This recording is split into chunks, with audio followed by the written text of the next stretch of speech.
ये वो नवरात्र है जिसमें प्रेम आनंद बढ़ता है, स्नेह बढ़ता है। ये वो साधारण नवरात्र नहीं है। अगर इस गुप्त नवरात्रे के अंतर्गत शिवलिंग है नहीं है तो किसी अपने घर के गमले में बगीचे में 2 पार्थिव लिंग का निर्माण करें। 2 पार्थिव लिंग,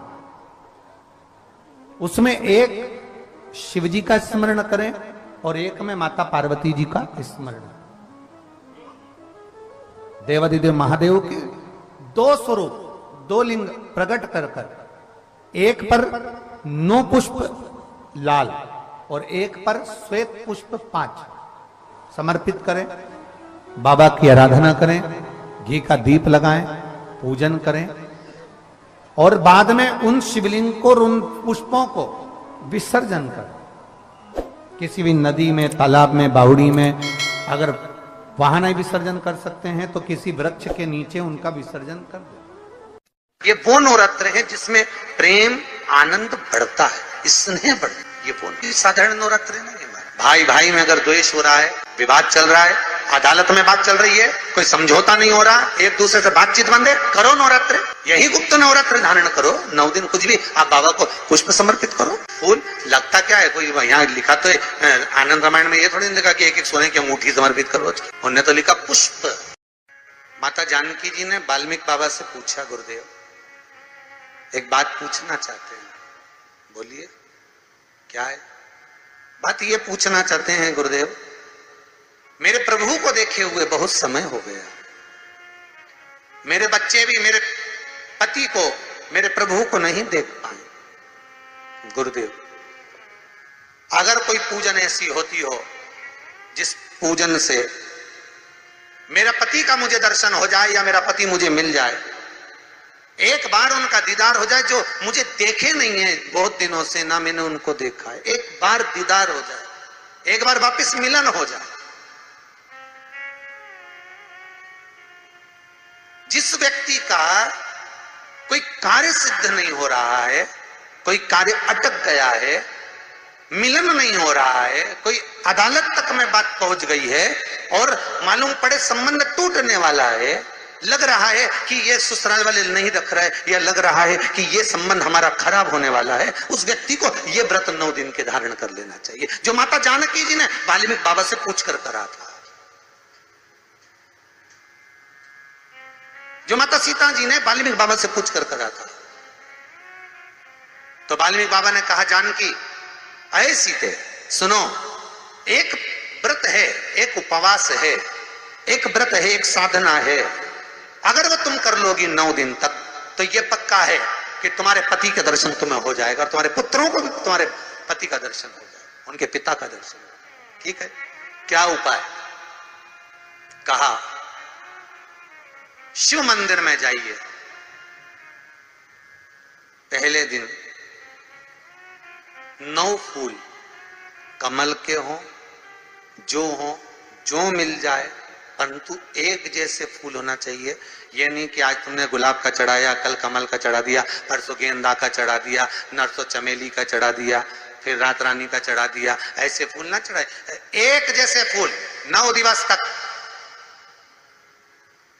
सीते हे जानकी, हे पुत्री, शिव मंदिर में जाकर अपने पति का स्मरण कर कर, कार्य का स्मरण कर कर 9 फूल प्रथम दिन घी का दिया लगाकर आप भगवान शंकर को कामना कर कर समर्पित करती हो।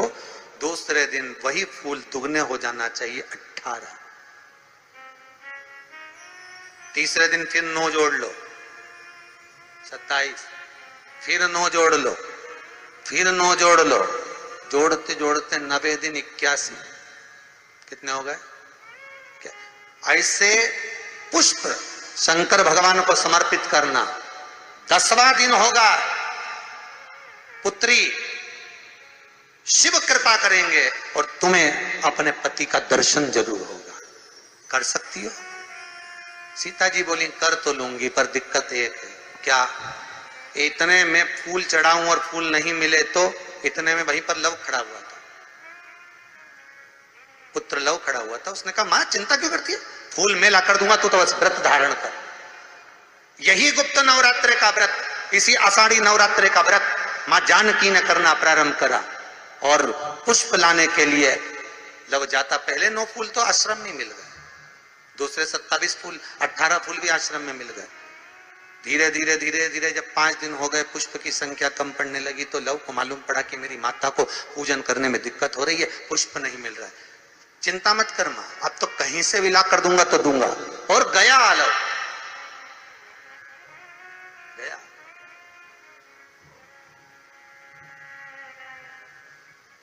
अयोध्या में पहुंच गए, जहां एक सुंदर सा सरोवर था। सरोवर के दरवाजे पर द्वारपाल खड़े हुए थे, अंदर नहीं जाने दिया। मुझे जाने दो, मुझे पुष्प चाहिए, मेरी माता पूजन कर रही। द्वारपालों ने पकड़ना चाहा, मना करा, नहीं माना। लव इनको पटक कर अंदर प्रवेश कर गया, फूल लेकर आया, माता को दिया। धीरे धीरे पुष्प आते रहे, चलता रहा। खबर पहुंच गई श्री राम जी महाराज के पास में कि कोई वाल्मीकि बाबा का शिष्य आता है और सरोवर के सारे कमल के फूल तोड़कर ले जाता है। बड़ा उद्दंड है, सैनिकों को मार देता है। सैनिक वो पड़े दूरों। राम जी को सूचना मिली, आज 9वां दिन था, माता जानकी इंतजार कर रही है पुष्प आए। इतने में चारों तरफ सेना को लगा दिया गया कि आज सरोवर का एक पुष्प नहीं जाना चाहिए, और लव का युद्ध प्रारंभ हो गया उस अयोध्या के सरोवर पर। अंत में सबको पटक कर लव 81 फूल लेकर पहुंचे और मां से कहा, मां आज आखिरी का दिन है, शिव को रिझा ले। और माता ने शंकर भगवान को फूल चढ़ाया। 10वें दिन सूचना आ गई वाल्मीकि बाबा के पास में, तुम्हारा कोई शिष्य है लव, बड़ा उद्दंडी है, या तो उसको लेकर आओ, नहीं तो हमारी सेना उसको पकड़ने के लिए आ रही है। और किस माता का पुत्र है उस माता को भी लेकर आना, और किस भाई का भाई है वो उसको भी लेकर आना। और गुरुदेव, आपने बालक को क्या सिखाया कि वो इतनी उद्दंडता कर रहा, आप भी आना, नहीं तो हम सेना लेकर पहुंचे। वाल्मीकि बाबा ने लिखकर पहुंचा दिया, चिंता मत करो, हम पूरे ही आएंगे। वाल्मीकि बाबा को तो मालूम था व्रत पूरा हो चुका है तो दर्शन तो होना ही है, भले कैसे भी हो, भले लड़ाई से हो, विवाद से हो, पर खबर तो आ गई ना, समझौता की कड़ी तो जुड़ गई ना। भगवान वाल्मीकि बाबा समझ गए, सीता जी से कह दिया तेरा व्रत पूर्ण हो गया बेटा, अब तू कल तैयारी कर चलने की। और लव को लेकर पहुंचे, सीता जी को देखा, पुत्रों का स्मरण करा, राम जी के नैनों से जल बह गया। वाल्मीकि बाबा सीता से कहते हैं, इसको कहते हैं साधना, इसको कहते हैं तप, इसको कहते हैं साधना। आप भी कर सकते हो। आनंद रामायण का ये प्रसंग वर्णन करता है कि हम भी क्यों ना कर सकते। 11 तारीख से 19 तारीख तक गुप्त नवरात्र चालू हो गया। गुप्त नवरात्र करो, आराधना, कुछ नहीं तो एक फूल तो शंकर को चढ़ाना चालू करो, कम से कम एक पुष्प तो चढ़ाओ। जिसको लगता है कि मेरे परिवार में कोई दूसरा व्यक्ति हस्तक्षेप कर रहा है, या मेरा पति किसी पर नारी के साथ में रह रहा है, या नारी किसी पर पुरुष के साथ में रह रही है, तो माखन थोड़ा सा प्रतिदिन मां जगत जननी के मंदिर में अवश्य समर्पित करें। 9 दिन तक समर्पित करोगे, कैसा भी दोष होगा, कैसे भी ग्रह होंगे, वो सब हट जाएंगे और जीव आपका हो। ये वो नवरात्र है जिसमें प्रेम आनंद बढ़ता है, स्नेह बढ़ता है। ये वो नवरात्र, ये कोई साधारण नवरात्र नहीं है। भाई भाई में अगर द्वेष हो रहा है, विवाद चल रहा है, अदालत में बात चल रही है, कोई समझौता नहीं हो रहा, एक दूसरे से बातचीत बंद है, करो नवरात्र, यही गुप्त नवरात्र धारण करो। 9 दिन कुछ भी, आप बाबा को पुष्प समर्पित करो, फूल। लगता क्या है, कोई यहाँ लिखा तो आनंद रामायण में ये थोड़ी नहीं लिखा कि एक एक सोने की अंगूठी समर्पित करो रोज की। उन्होंने तो लिखा पुष्प, केवल पुष्प, केवल पुष्प, इससे ज्यादा कुछ नहीं भगवान को दीजिए। कोई कामना है आपकी नहीं हो रही,